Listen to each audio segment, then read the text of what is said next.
semuanya, selamat datang di video pembelajaran. Kali ini kita akan belajar mengenai pemantauan ekosistem padang lamun.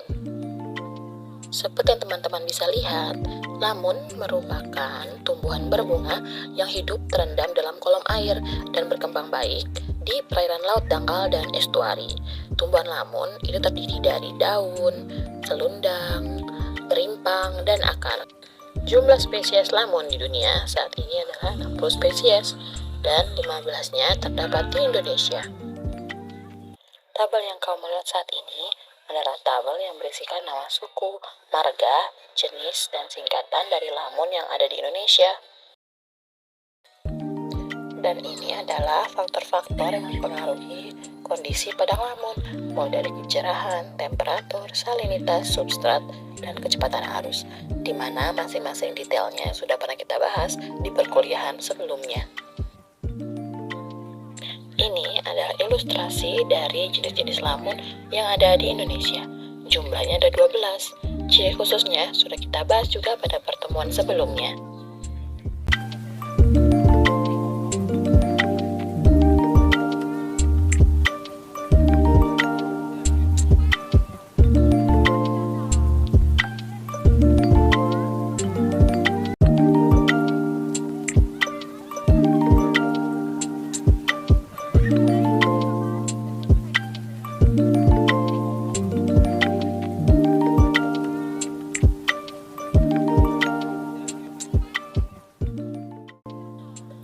Nah, berikutnya kita masuk pada metode pemantauan lamun berdasarkan panduan monitoring padang lamun milik LIPI. Kegiatan monitoring pada padang lamun dimulai dari persiapan tim, di mana biasanya monitoring itu terdiri dari beberapa tim dan masing-masing tim minimal berjumlah 2 orang.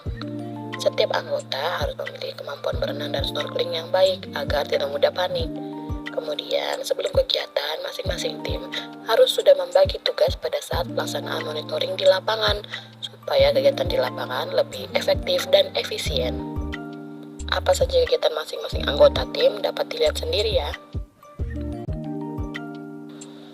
Kegiatan berikutnya adalah persiapan administrasi. Kita juga perlu menyiapkan surat tugas atau surat izin yang diperlukan pada saat kegiatan di lapangan. Surat tersebut dikeluarkan oleh instansi yang melakukan kegiatan monitoring tersebut dan ditujukan kepada kepala daerah setempat, UPT setempat, atau pengelola daerah di mana kita akan melakukan monitoring. Selanjutnya, kita perlu mempersiapkan peralatan dan perlengkapan. Yang pertama, sarana transportasi, baik itu transportasi darat maupun transportasi laut. Kemudian, peralatan dasar pribadi seperti baju selam atau wetsuit, celana, baju lengan panjang, sepatu untuk berjalan padang lamun, dan lainnya. Kemudian ada P3K atau pertolongan pertama dalam kecelakaan. Kemudian peralatan monitoring, dan yang terakhir jangan lupa membawa makanan serta minuman. Pada perkuliahan ekologi pesisir, kita sudah pernah melakukan monitoring. Peralatan yang dibutuhkan sama, yaitu transek, meteran, dan lainnya. Masih ingat kan teman-teman? Kegiatan di lapangan, parameter utama yang diukur yaitu persentase tutupan lamun. Sebagai tambahannya, kita juga melihat apa saja komposisi jenis lamunannya, dominasinya, dan substratnya. Metode yang digunakan dalam kegiatan monitoring lamun adalah transek kuadrat yang dimodifikasi dari metode Seagrass Watch. Dan metode transek kuadrat ini terdiri dari transek dan frame yang berbentuk kuadrat. Transek adalah garis tegak lurus yang ditarik di padang lamun, sedangkan kuadrat adalah frame yang berbentuk persegi dengan ukuran 50 x 50. Nah, ini merupakan gambaran penentuan transek dan pengambilan data yang akan kita lakukan. Kita menarik garis lurus 100 meter ke arah laut mulai dari bibir pantai menggunakan meteran.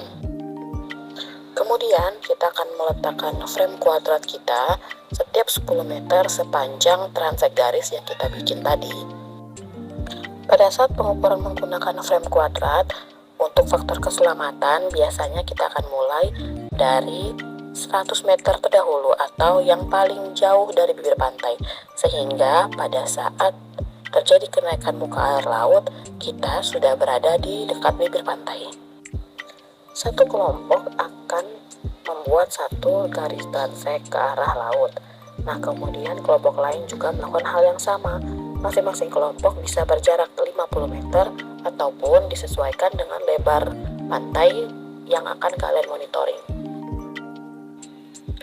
Pada saat melakukan perhitungan menggunakan transek kuadrat atau transek persegi yang tadi sudah kita bikin dengan ukuran 50 cm, nah kita akan membuat kotak-kotak kecil menggunakan tali rafia seperti gambar di atas. Kita bagi menjadi 4, di mana kotak 1 itu kotak yang berada di kiri bawah.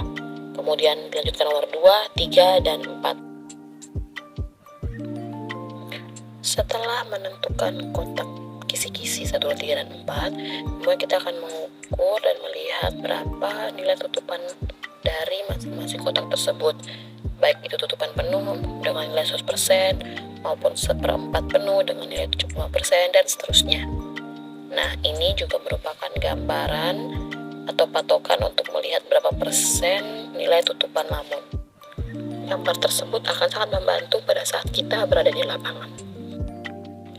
Selanjutnya, kita akan mengamati substrat dari lamun tersebut secara visual dengan memilih substrat tersebut dan menentukan apakah itu termasuk dari pasir, lumpur, ataupun pecahan karang. Nah, apabila kita sudah melakukan pengukuran, kita akan melakukan tabulasi data menggunakan rumus perhitungan tutupan lamun secara keseluruhan dari keempat kotak tersebut dan keseluruhan transek kuadrat yang sudah kita letakkan. Itu dia video singkat pembelajaran hari ini. Apabila ada yang kurang jelas, silahkan di komen dan jangan ragu untuk bertanya. Sampai jumpa di video selanjutnya. Bye.